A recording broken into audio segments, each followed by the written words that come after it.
RetroDaze. Before every house had Wi-Fi and every person had a cell phone, there was the computer room, a specialized place you had to go if you wanted to access the internet. Whether it was a spare bedroom, basement, or simply a desk tucked away in some corner of the house, this is where families went to experience everything the modern computer had to offer.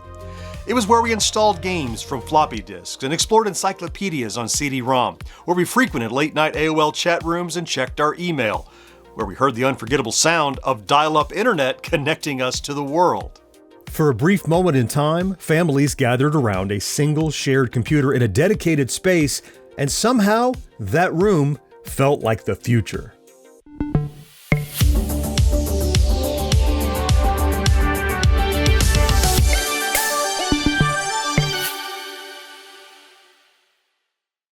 Despite the naming convention, a computer room didn't have to be an actual room at all.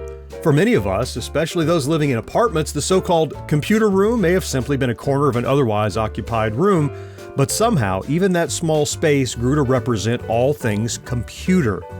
This special place, whether self-contained room or not, was packed with magazines, computer accessories, floppy disks, CD-ROMs, tangled cords, and a screaming dot matrix printer, all bundled tightly around a glowing CRT monitor. No matter where the computer room was located, one essential item to pull it all together was the computer desk. It's an essential part of any computer system, but you won't find it in one of these boxes. What is it? A computer desk from Oak Express. Crafted and assembled from oak solids and veneers, not simulated wood. This computer cart with keyboard shelf is just $198. The internet computer desk is $296. This roll-top desk is $738. Or this large desk with return is $798. And ask about our 1-year free financing. Oak Express, 7855 Preston Highway, next to Big Sur Waterbed. This workhorse of the computer room came in so many different variations, it's safe to say that everyone's setup was a little different, starting with the jankiest solution, a rickety folding table. You know the type, a plastic or metal table covered in cobwebs and hiding somewhere in your garage. The legs fold up underneath it, and maybe the table itself even folds in half. When you set it up, the whole thing wobbled like a ship on a choppy sea. And yet, your dad enthusiastically plopped a 20-plus pound CRT monitor right on top. Maybe, just maybe, he regained enough sense to place the computer tower under the desk, saving it from capsizing. While not the most elegant solution, it got the job done and usually left ample room for the keyboard, mouse, and piles of floppy disks.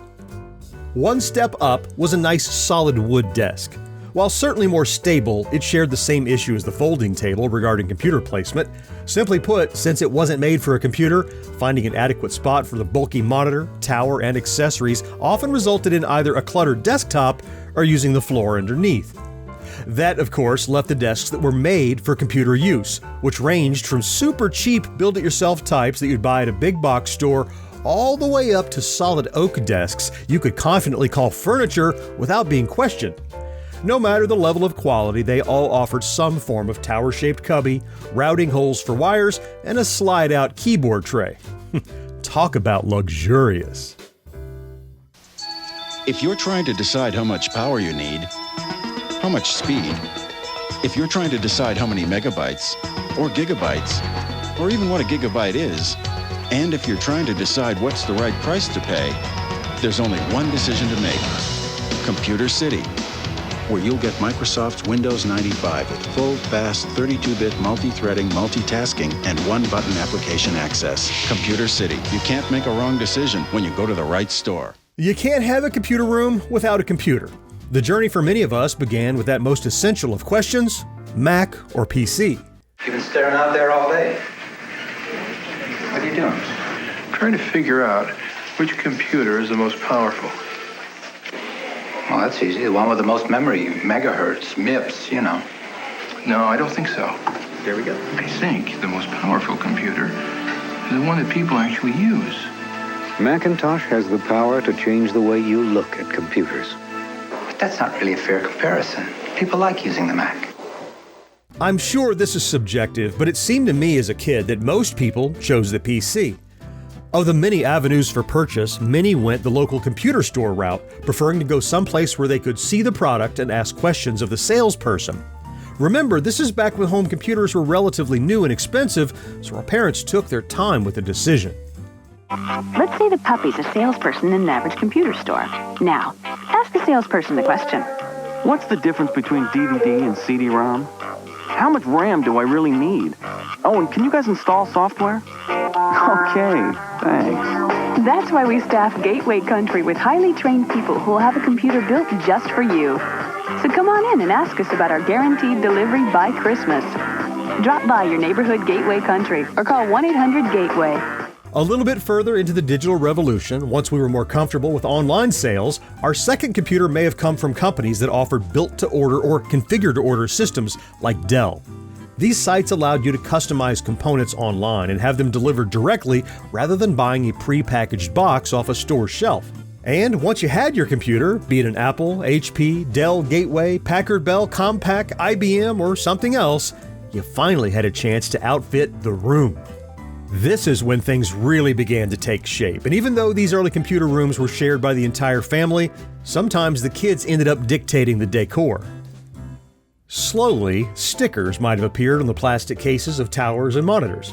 At first, perhaps just the relevant computer stickers that often came with your setup, like Intel Inside or the iconic rainbow apple. Eventually, though, you slapped more generic stickers on there with nerdy sayings like, "Live one data at a time," "Let's get digital," or "Modem to the max." I bet some of those prismatic stickers and maybe even a few puffy stickers migrated to the plastic shells after some time. If your parents let you run wild, maybe you'd pin some Nintendo or Star Trek posters on the walls while toys and random childhood paraphernalia began to litter the desktop. Batman trading cards, Pogs, a Rubik's Cube or Magic 8-Ball, and whatever else happened to be in your hands when you sat down at the computer found a permanent home in the computer room. Other parents may have kept a closer watch and insisted, since this was of course meant to be a shared space, that the room remain clean and organized. In these situations, the surrounding decorations would look much more like your parents' room, with framed family photos the predominant design feature. And as for all the stickers, posters, and toys, you could forget about it. Whether the former or latter, most computer rooms would eventually overflow with a nest of CD-ROMs and floppy disks that held the various software for our computers. Alright, Amanda, okay. What? True or false? Botticelli painted The Birth of Venus. The lady in the clamshell painting, right? Ooh, that is so cool. I'd go out with him if he were alive. If he were alive, he wouldn't go out with you. Look at this, come here. What's this for? Dividing bacteria. Cambodia and varied chemical composition. Some plants are actually carnivorous. Did you just see that? Go away! Wait a minute. What if that's your older brother? Who knows? Kevin? Enter Encarta, the computer program that made those giant sets of encyclopedias your parent bought for you obsolete. Bill Gates first considered creating a CD-ROM encyclopedia as early as 1985. After being turned down by Encyclopedia Britannica and World Book, Microsoft eventually licensed content from Funk and Wagnalls, which became Encarta in 1993. The set initially sold for $395. When competitors Compton and Grolier reduced the price of their multimedia encyclopedias, Microsoft did the same, dropping Encarta to $99. Though for many of us, we ended up with Encarta through bundled deals that came with the purchase of new PCs. While younger people might assume we had no interest in these multimedia encyclopedias, the fact is, for a lot of us, it was the internet before we had the internet. Anything we could ever want to know was stored on those disks, complete with images, video, and sound. Now, eventually, AOL started sending out their infamous sign-up packages through the mail, or else your parents used a local internet service provider. And once we were on the World Wide Web, especially once search engines matured and Wikipedia became a thing in the early 2000s, Encarta lost its luster.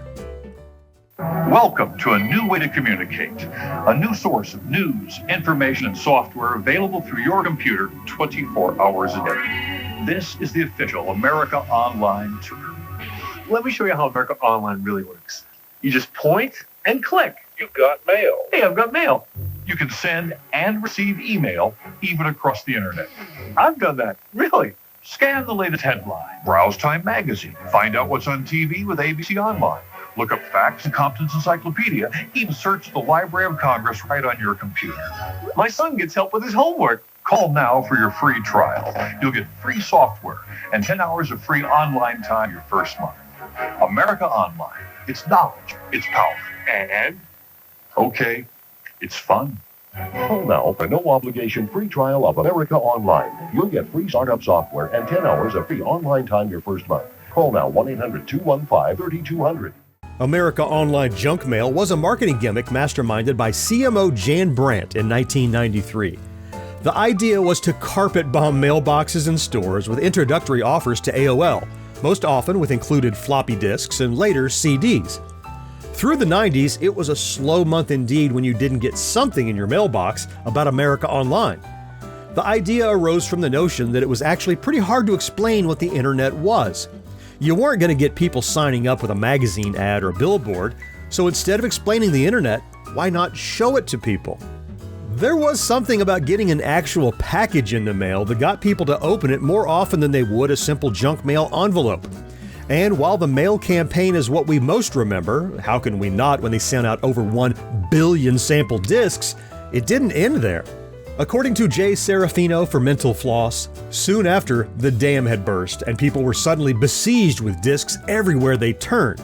They were at Best Buys and Barnes & Nobles, tucked inside magazines, in people's morning cereal boxes, on their fast food trays, pretty much anywhere eyes would be, a disc wouldn't be far behind.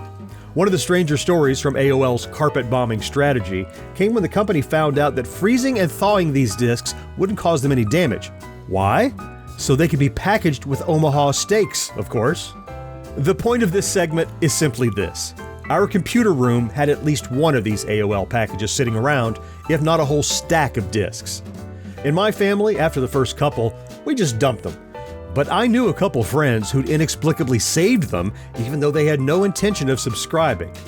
Of course, these days, I kind of wish I still had one left, for nostalgia's sake.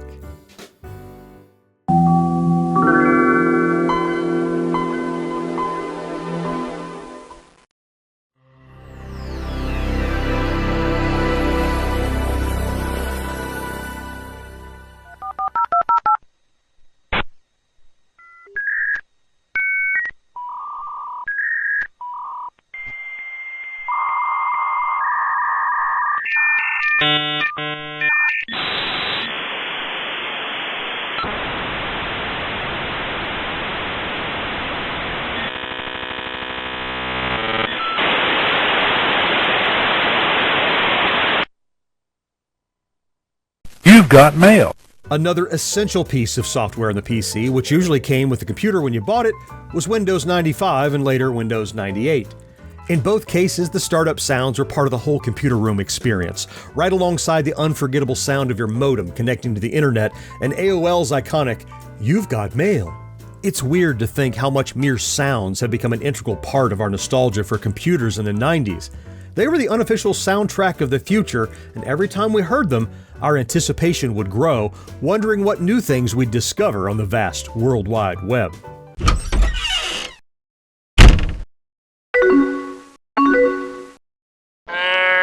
As we moved from chat rooms to dedicated messengers like AIM and ICQ, the sounds remained as a central part of the experience. Whether AIM's opening and closing doors or ICQ's "uh-oh," these sonic indicators became part of our everyday lives. Like so many things from our collective past, the computer room feels like a great loss. There was a distinct atmosphere that, even if you still have a computer room, was unique to that era.